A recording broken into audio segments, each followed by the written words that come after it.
perkenalkan, nama saya Nur Gumilang Setiadi dengan NIM 205211315 dari Prodi Manajemen Bisnis Syariah Fakultas Ekonomi dan Bisnis Islam dari UIN Raden Mas Said, Surakarta.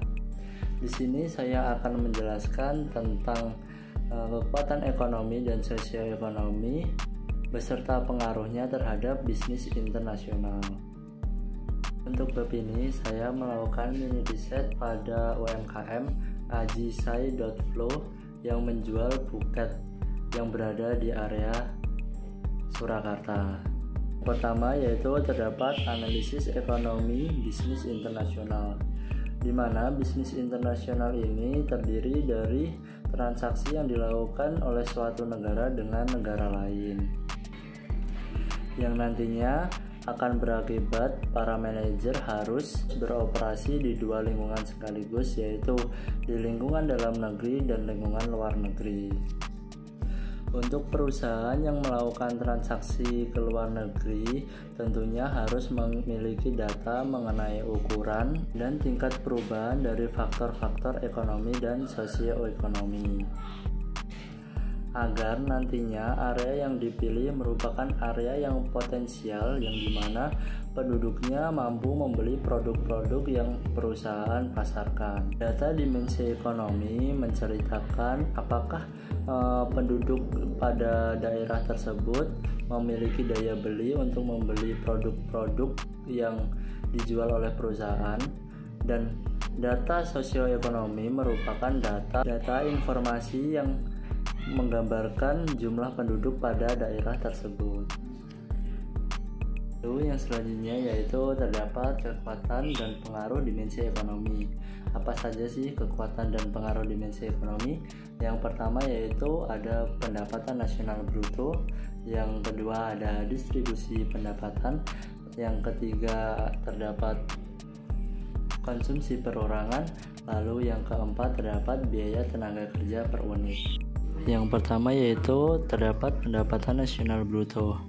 Pendapatan nasional bruto merupakan penjumlahan dari seluruh barang dan jasa yang dihasilkan, di mana pendapatan nasional bruto ini berfungsi untuk mengukur besarnya ukuran dari suatu perekonomian di negara tersebut.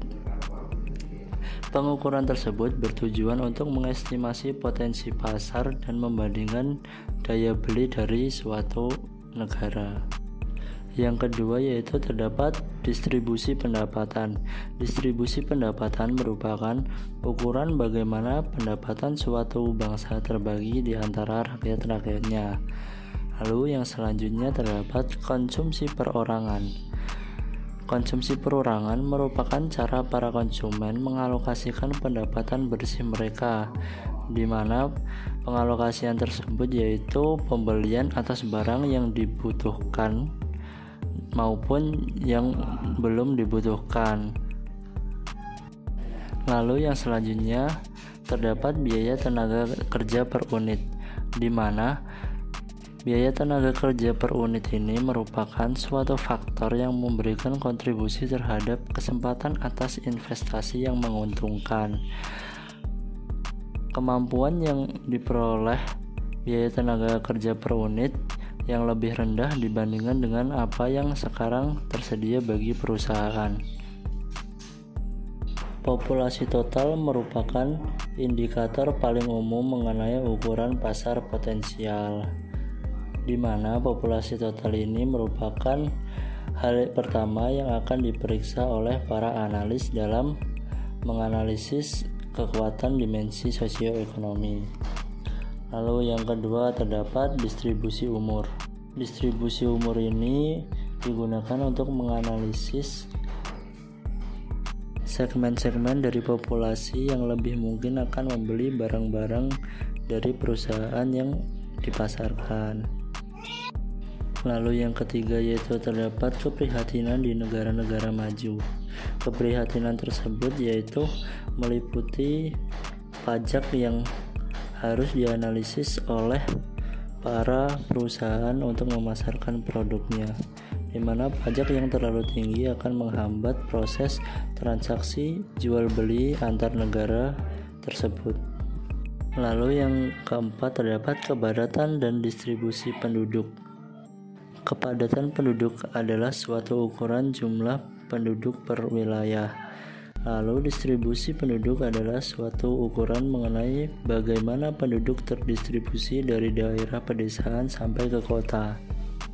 Berikut profil usaha dari UMKM Ajisai.flow. Yang pertama didirikan yaitu pada tahun 2018 yang berawal dari hobi membuat kerajinan tangan. Lalu pada 2021 baru merambah ke pasar internasional.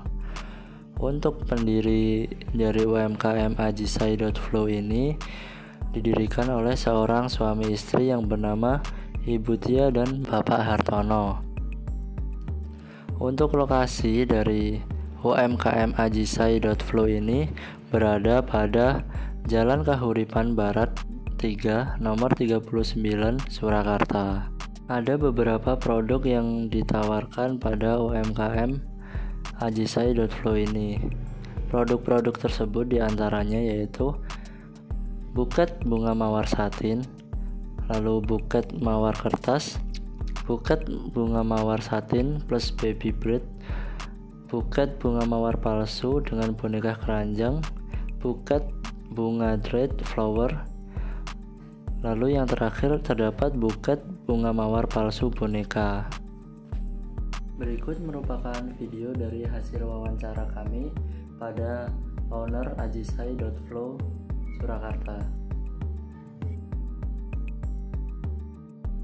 Kita tahu kita 2019 ya. Sebenarnya itu pertama sih dari hobi ya, kan terus jalan kuliah gitu kan. Tuh ya temen ada yang bisa bikin buket terus minta diajarin, kan juga suka kerajinan kayak gitu sih. Jadinya kita itu main di online dan offline. Bukan mungkin kalau yang lain hanya di offline store-nya ya, yang di toko-toko bisa melayani untuk yang luar kota. Kalau memang kan kalau bunga kan ikut dia kayak gini. Awalnya kita kan kayak menerima ya custom kayak gitu kan ya. Sebenarnya sih kita untuk produksi mungkin sama ya seperti yang lain, kita hanya mengutamakan tuh layanannya, main di pelayanannya dan pengirimannya itu bisa mana aja gitu kan, asal yang penting customer-nya mau bayar ongkirnya gitu. Kita medianya ada, kalau untuk pemasaran sih ya di marketplace, ada TikTok, Tokopedia, Shopee. Terus kalau untuk media sosialnya ya ada itu Instagram. Kalau program ekspornya Shopee itu kan kita nggak bisa nggak bisa nentuin harga. Kita ikut programnya, nanti ketika ada pembeli dari luar negeri kita kirim ke gudangnya Shopee. Jadi nggak langsung mau ke gudangnya Shopee, karena alasannya Shopee itu biar nggak kelamaan, uangnya itu tertahan. Karena kalau langsung ke sana kan perjalanannya kan jauh, uangnya kita kan tertahan. Itu kan lama, karena itu kebijakan dari Shopee untuk menolong UMKM tuh kayak gitu. Jadi dikirimnya tuh di gudangnya Shopee. Dan yang terakhir ya, ini berikut adalah dokumentasi dari produk-produk dan cara pembuatan dari UMKM Ajisai.flow Surakarta.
Mungkin sekian yang dapat saya sampaikan. Ada kurang lebihnya mohon maaf. Semoga bermanfaat.